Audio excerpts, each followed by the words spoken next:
Study academy ডাব্লিউবির official YouTube চ্যানেলে তোমাকে স্বাগত। তো দেখো, তোমাদের যে ওবিসি নিয়ে যে মেন প্রবলেমটা চলছে, যার ফলে তোমাদের ডাব্লিউবিজির সমস্ত রকম ভর্তি প্রক্রিয়া বন্ধ, মানে কাউন্সিলিং প্রক্রিয়া বন্ধ।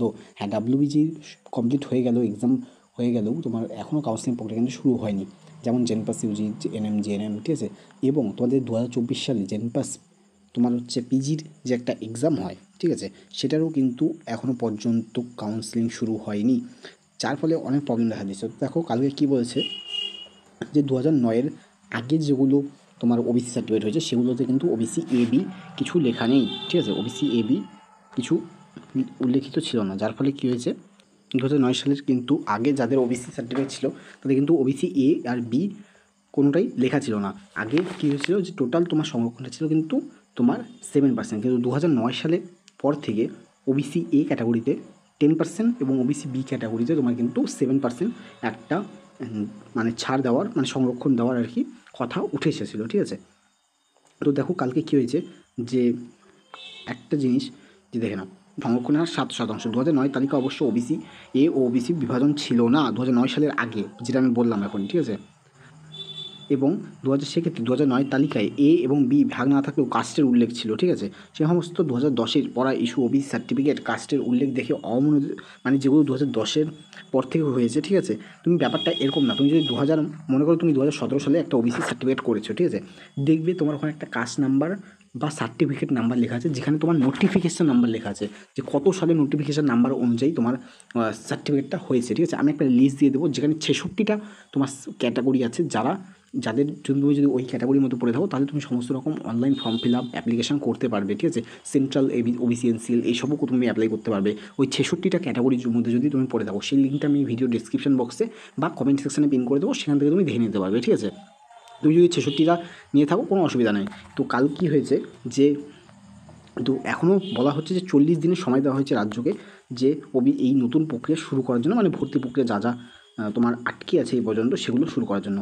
তো দেখে নাও একবার, এই রায়ে রাজ্যের স্কুল কলেজে ভর্তি সরকারি চাকরিতে নিয়োগের ক্ষেত্রে 1 বছর ধরে চলা জটিলতায় এই প্রথম সমাধানে একটা পথ খুলে বলে মনে করেছেন আইনজীবীদের বড় অংশ। এমনিতে হাইকোর্টের ডিভিশন বেঞ্চের গত বছরের রায় চ্যালেঞ্জ করে সুপ্রিম কোর্টে গিয়েছে রাজ্য সরকার।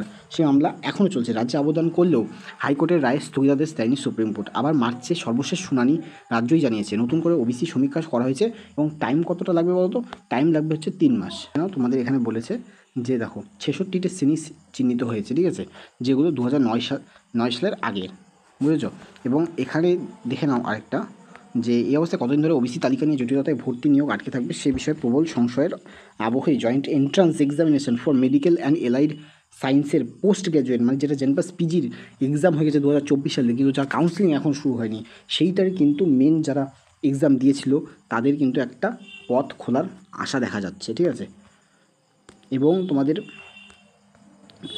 যাদের আর কি পরীক্ষার কাউন্সিলিং হচ্ছিল না, সেক্ষেত্রে কী হয়েছে, বিচারপতি চন্দ্র 2 ঘন্টার মধ্যে রাজ্য স্বাস্থ্য বিজ্ঞান বিশ্ববিদ্যালয়ের রেজিস্ট্রার এবং পরিবার কল্যাণ দপ্তরের ডিরেক্টরকে এজলাসে হাজিরা, মানে ওদেরকে কোর্টে এসে তোমার জবাবদিহি করতে হয়েছে। এই আধিকারা এজলাসে এসে জানান 2010-এর পর থেকে ওবিসি সার্টিফিকেট বাতিল। তার মানে কালকে আমাদের রাজ্য সরকার পরিষ্কারভাবে বলে দিয়েছে যে ওবিসি সার্টিফিকেটের জন্যই এই জেনপাস ইউজি, এএনএম, জেএনএম, এসএমএফ, ডাব্লিউবি যত কিছু এক্সাম আছে এখনও শুরু হচ্ছে না এই ওবিসি কেসের জন্য। এটা কালকে আমরা কনফার্ম জানতে পেরেছি।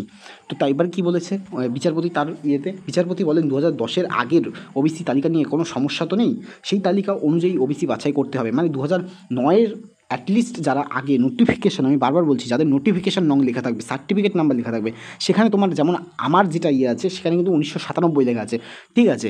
মানে আমার একজন ক্যান্ডিডেটের যা ওবিসি সার্টিফিকেট আছে তার 1997 লেখা আছে, সে কিন্তু অ্যাপ্লাই করতে পারবে, এবং সে 66টা শ্রেণীর কিন্তু মধ্যেই পড়েছে, ঠিক আছে।